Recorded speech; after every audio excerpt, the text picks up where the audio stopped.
The GOP, it's become, sadly, the guns over people party. Its answer to the desperate pleas of families from all across America who want to stop the slaughter of school children and other innocents. Their answer? Do absolutely nothing. But today, during this National Gun Violence Awareness Month, what do?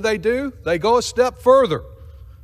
This is the only opportunity this year that Speaker McCarthy has permitted us to consider any gun violence legislation. And what do they do about gun violence? They enable a little more of it. More pistol braces in the hands of killers will cause us to brace for more death. Republicans want to stop an ATF rule that will require background checks in certain narrow instances when a brace turns a handgun into a rifle. Well, background checks are exactly what we need for all gun purchases, so that those who go through the gun shop loophole and don't get a check when they buy it at a gun show or on the internet have to have the same standard as if they bought it in a gun shop. They will not even permit us to respond to the desperate pleas of the people of Uvalde to ban weapons of war from the hands of teenagers who couldn't on their own go out and buy a beer.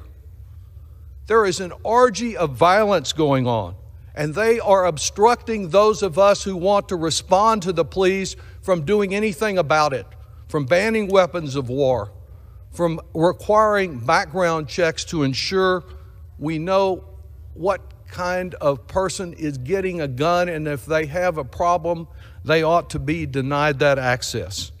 The gun industry is marketing these so-called stabilizing braces to convert heavy pistols into sharp-barreled rifles that are more concealable. May I have another 30 seconds? I yield a gentleman additional 30 seconds. Guns are already the #1 killer of children in our country. There have been, this year, 291 mass shootings. We can count the numbers, but we can't count the pain of an empty chair where there was once a vibrant parent or a wonderful little child who is murdered in a mass shooting. This Congress could do something about it if we could end the obstruction. We need to move toward reducing gun violence, not to enabling it. I yield back.